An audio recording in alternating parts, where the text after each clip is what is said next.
割り出すわけです。その字を書くのに私の作ったインクを使いました。それでこういうようなインクを作って、山へ働き行くのはやめさせてくれねえかななんてこんなふうに密かに思ったわけです。でもそれはそんなふうなことはありませんで、やはり山へ行くことになりました。それでその山は伐採だもんですから少し練習しなければいけないということだったんでしょう。近郷の丘の方へ、木を切り倒す練習に行きました。5、6日は行ったんですけれども、別に、僕ら働くことはなくて見学してました。こういうふうに生きるんだというので。そして道もないところを自動車でどんどん走らせるんです。広いんですね。道がなくても、自動車が通れるんですね。そしてしばらく通っておりますと、近所に兵舎がありまして、そこで射撃の練習をしてました。大砲です。すごい音で、実弾が飛んでくるんですね。日本ではそんな実弾射撃をできるような練習をできるようなところはないんじゃないかとこういうふうに思ってましたけども、それこそ広いもんですからどこへぶっ放したって構わないんじゃないかと思われました。今度はもうアメリカをどうしてもやっつけるんだそんなふうなことを言っていました。全く彼らは射撃はなかなか上手で、自分の腰に持ってるピストルをさっとこう取り出しまして、よく鳥弾なんか落としました。保証だって我々についてくるときやはりいつも実弾を持っている、そんなふうな状況でしたが、我々は軍隊の時には危ないからといって、鉄砲とか拳銃を撃ったなんていうことはありません。撃つとすれば射撃演習場へ行きまして、それこそ儀式ばった撃ち方をしておりましたので、本当にこの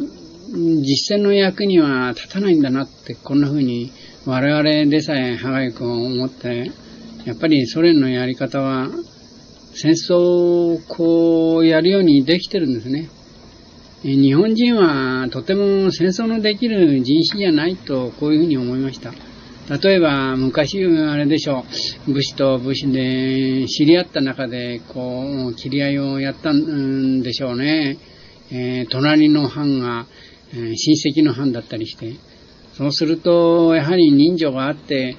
やっつけるにしても涙を飲みながら相手をやっつけるっていうのはそんな風な具合だったんじゃないかってこういうふうにいつも思いましたね。向こうの兵隊は何しろ情け容赦はないんです。相手が敵だと思えばバーンとこうやっちゃうわけです。日本人にはとても戦争なんていうそういうむごいことはできないんじゃないかって思いました。こんな風な私は性質だったもんですから、いよいよ満州におりました時に戦争に行くという時にあるまだ若い兵隊が私のことを高岡浩平殿はあなた戦争に行くんでしょって言うから、ああそうだよって言いました。そうしましたら戦争は大変ですねって言うから、だけどもあれだぞ、何もしなければこっちは殺されちゃうんだから、俺だって敵がいれば相手をやっつけるよってこんな風に言ったんですけども、そうしましたらその兵隊がじゃあ高岡小屋殿と一緒に戦争に行きますよなんてこんな風なことを言ったことありましたが、いや日本人はそんなすごいむごい戦争っていうのはできないんじゃないかと思います。また島国におりましたのででしょうから、世知辛くなかったんじゃないか、こんなふうに思っておりました。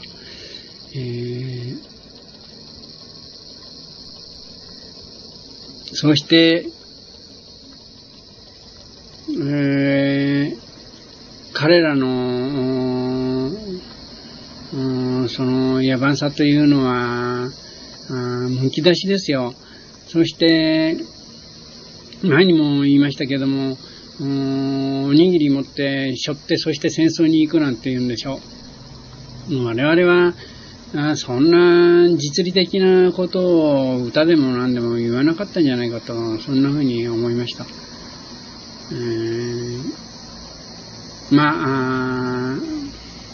日本人は戦争には向かないんだって、こういうふうに思いました。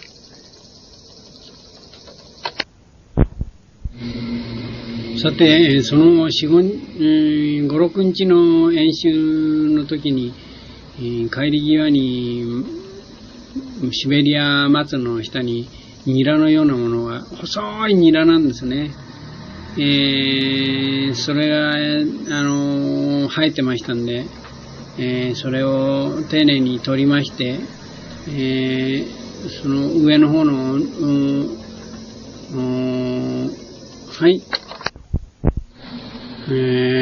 そのニラの先を取りまして、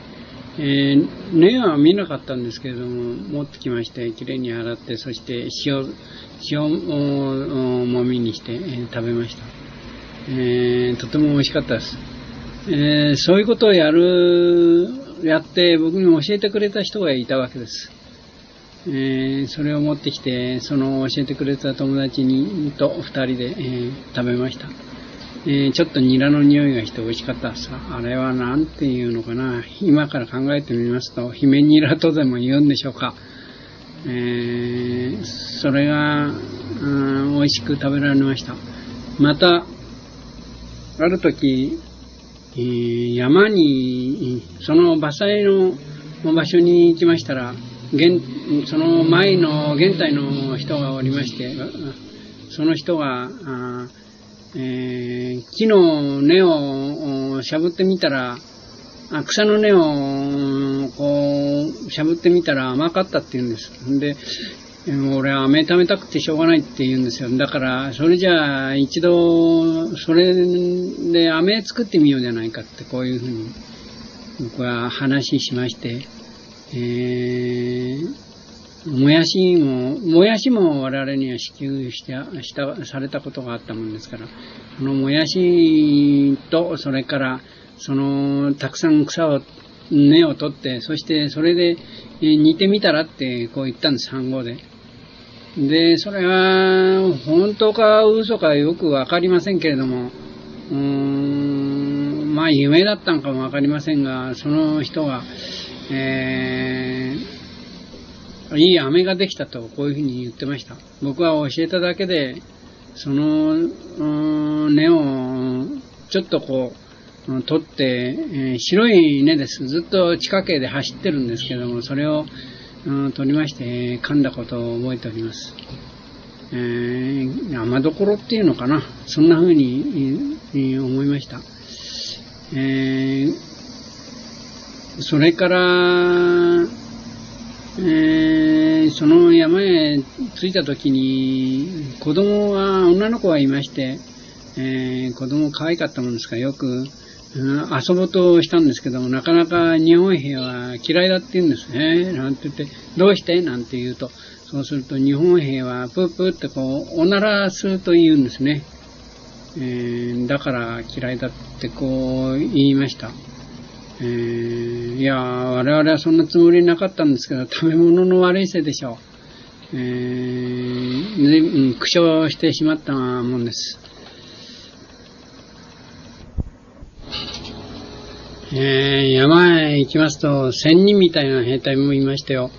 自分で、食べるものをどうしたんかなと思うくらいで、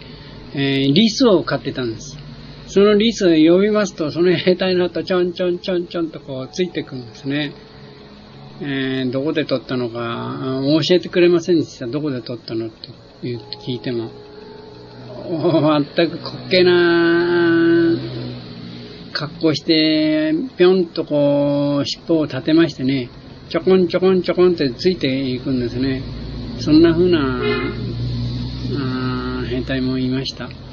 しかし、その場所は大変です。この、狼の出るとこで、夜になりますと、ドーンとこう、撃つんですよ。そのソ連の人たちが。そして、ある時、狼だっていうんで、こう見ますと、遠いところでピカピカっとこう、光ってましたね。二つ。ですから、それは、狼に間違いないと思います。姿は見えませんでしたけども、時には馬を取られてしまいました。で、馬の首が転がってたんですよね。それを、ソ連の人は、飼ってた馬ですから見つけまして、そして、やっぱり彼らも食料がなかったんでしょう。その馬の首を丁寧に、こう、メス入れまして、そして、これ食べるんだなんて言ってびっくりしました、僕らも。それから牛も時々取られました。向こうの牛は日本のように、こう、綱で繋いでんじゃなくて、木の枠の、大きな木の枠で、こう、半殺しにしまして、まだ息があるうちに背負って、そして、後ろ足でこうぴょんぴょんとやりますね。で、そのまま担いで遠く、2キロとか3キロ離れたところで、食べてしまうんだっていう、こんな風な話を聞きました。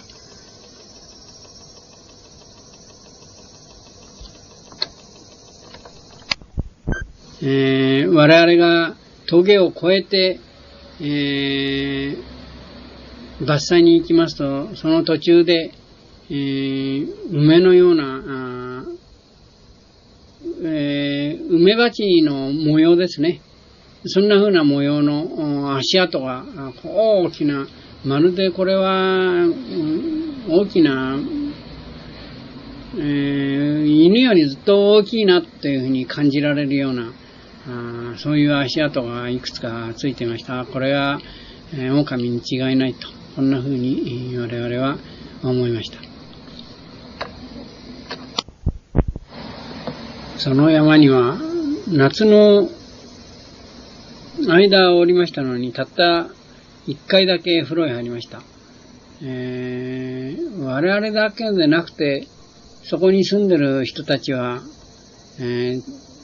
月に1回入るのはせいぜいだった、こんな風な話でした。水がまるでないんですね。その狼の住むような山を越えまして、1キロばかり、6キロばかり行って、そして、水を、深い井戸を掘ってある、それから水を汲んでくるわけです。馬に、水槽を積みまして、そして、ことことこう行くんですが、我々はそういう仕事はできません。昔農業をやってた兵隊さんがそれをやりに行くわけです。そして6キロもあるところから帰ってきまして、その水を大きな水槽に入れて、下へゴミや砂をよどませるわけです。上水だけこう使うって、そんな風なことです。ですから風呂はなかなか入れませんでした。で、いつか一回入らなきゃというので、ドラム缶にお湯を沸かしまして、入りました。やはりソ連人が先に入りまして、それから我々は入ったんですけども、水が少なくなっちゃいましてね、なんだかしゃがみ込んで、そしてただパッとこう湯に浸かったという、それだけで、済んでしまいましたが、それほど不便なところです。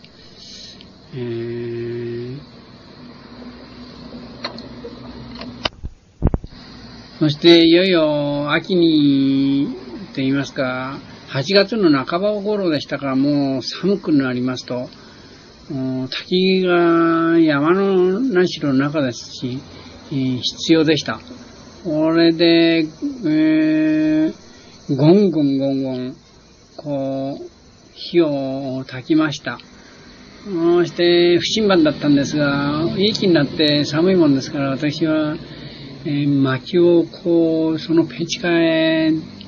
くべましたら、ものすごい勢いで燃えましてね、まるでその小屋がぐらぐら揺れて、今にももう分解するような、そんな風な感触を受けましてね、こりゃ大変だなと思ったんですけれども、またいつの間にか寝てしまいました。そしたら結構、そのままの状態が続いたわけじゃなくて、結構、暖かく、その、不審判も終えましてね、そして、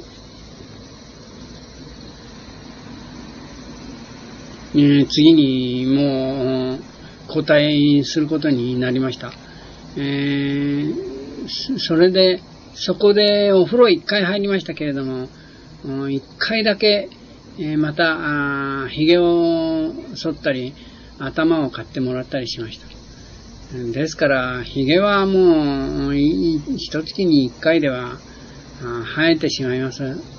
それから、頭はボーボーになってしまいますんでね、こりゃもう病気だっていうふうに思われても無理はないと思います。そこの小屋を前線にしまして、そしていよいよ伐採をやることになりました。その伐採はこの一番作業さえ辛くなければ男らしい仕事です。大きな木を2人がかりで、ですけれども20分で切り倒してしまいます。そのくらいでないとまたノルマ達成することはできません。裸になりまして、ピラという、まずタポールという斧を持ってその木に切りつけ、それからピラというノコギリで、2人がかりで、その切り倒すわけです。その男らしさといったら、昔アメリカの白き少女地っていう映画を見たことを思い出しましたね。伐採という仕事はそれこそ男らしい仕事で、また辛い仕事です。それからその近所に山小屋がありましたが、丸太で小屋を作ってあるわけです。丸木で。昔志賀高原へ行きました時に、なんとかという山登りの方が作った山小屋がありまして、それは丸木小屋でしたけれども、それもそういうシベリアの丸木小屋を乗っ取ったんでしょうか。太い木を長男のようなもので削りまして、そして作り上げたもんですが、木と木の間に苔なんかを突っ込んでありまして、そして隙間風を防いでおったようです。いつかその小屋を覗いてみましたら、ベッドなんかが置いてありまして、そのベッドはもうくちゃくちゃになっておりましたが、中から藁がはみ出しまして、ひどい荒れ方の、もうそれはおそらくその丸木小屋は使わなかったんだと思いますけれども、それはもうがっちりした小屋でした。その時アメリカのリンカーンなんっていうのは確か丸木小屋に住んだことがあるんじゃなかったでしょうかね。そんな風なことも思い出して、いろいろものを見学したなってこういうふうに思ったわけです。いよいよ伐採が始まりましたが、その伐採については詳細に話してみたいとこういうふうに思っております。いよいよ伐採です。伐採は一人がタポールを持ち、これは斧です。一人はピラを担いで、行くわけです。そして腰には弁当と、それから石油を持って、行きます。これはこの木を切り倒したときに松ヤニがつきまして切れなくなってしまうもんですから、ケラシンというふうに言ってました灯油を布につけたものをぶら下げて、そして、出かけていくんです。一つ山を越して峠を越していくんですけれども、その行くまでに30分ぐらいかかりました。それからやっておりますうちにだんだんとこの木が少なくなりますから前進するわけです。最後には1時間近く歩いていくようになりました。でこの伐採をしたものは80センチぐらいに長さを切り揃えまして、そしてそれをいくつかに大きな木を割りまして、それを何立方メーター作るというような、そういうふうなノルマ達成の2人で組になりまして、やる仕事で、そのできました薪は積んどきまして、それを町のソ連人が自動車を持って来て、そしてその薪を積んでいって町に売って、それでお金を儲けると、そんな風なシステムになっておりました。それで、とにかくいい相手がおりませんと、なかなか仕事がはかどらなくて骨を折るばかりなんです。まずちょうど転んでバンとドサーンと転んで、そしてうまく倒れて、それが輪切りにできるようないい木を見つけるわけです。切り方とか倒し方がですね、ちょうど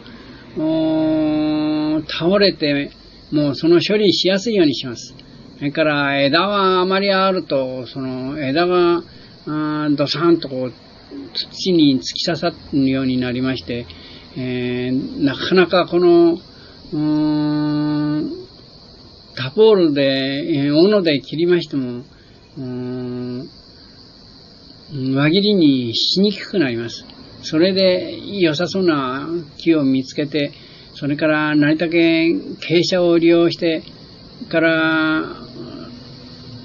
うまくやじろべえのように真ん中を切りますと、両側に木が折れるように自然とピラっていうそのノコギリで切りますと、両方に分かれるようにうまく倒さねばなりません。そうしてそのためにはよく地形を見ること、そして木の枝ぶりを見ること、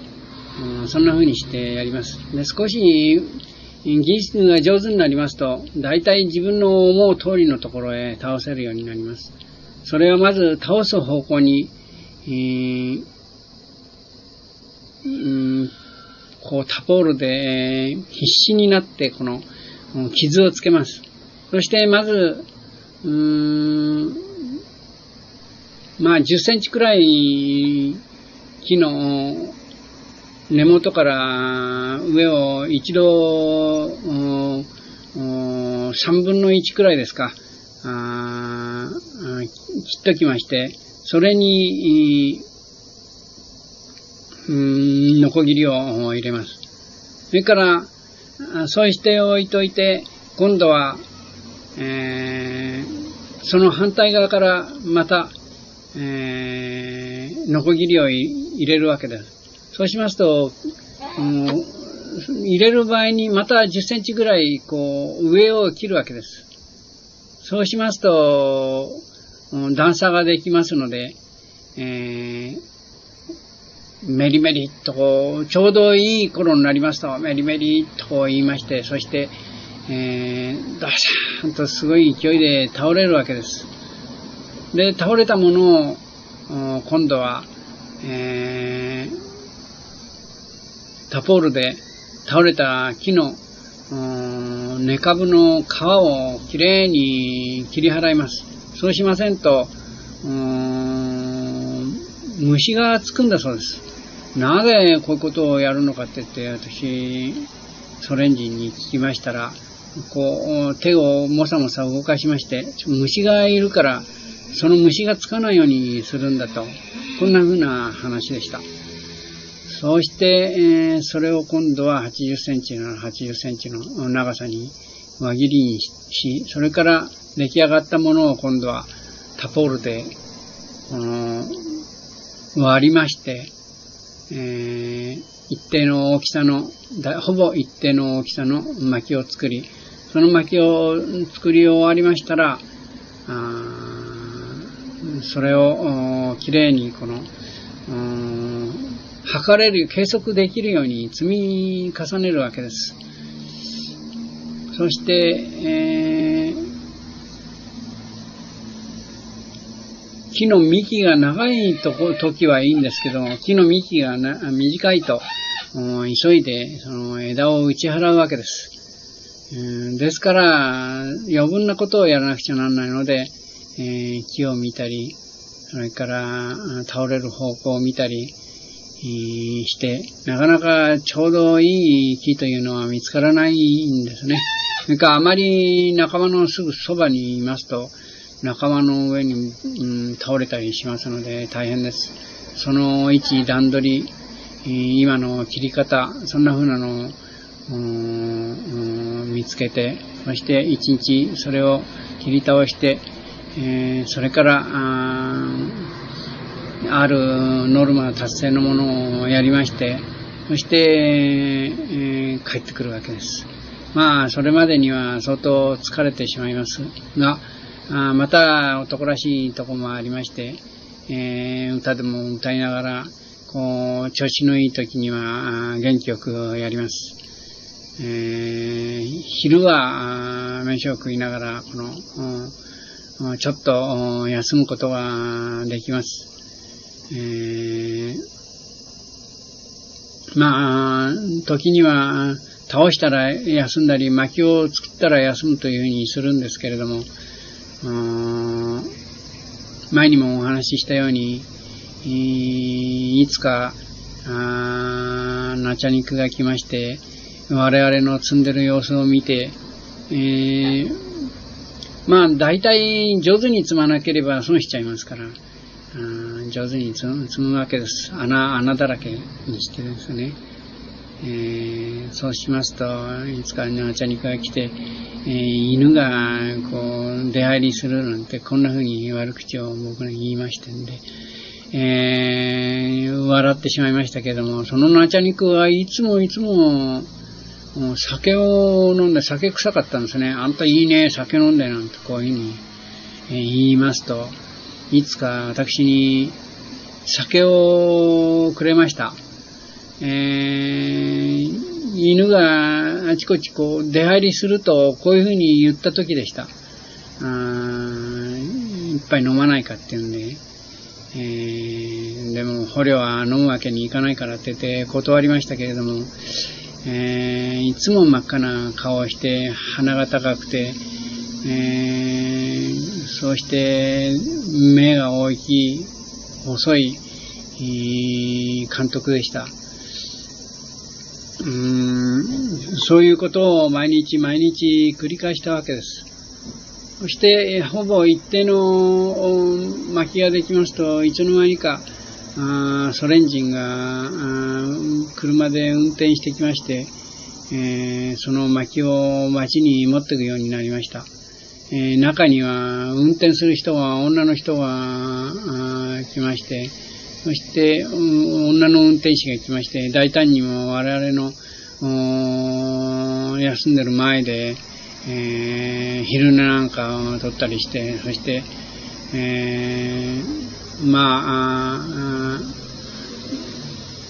大胆だなっていうふうに思ったりしたんですけれども、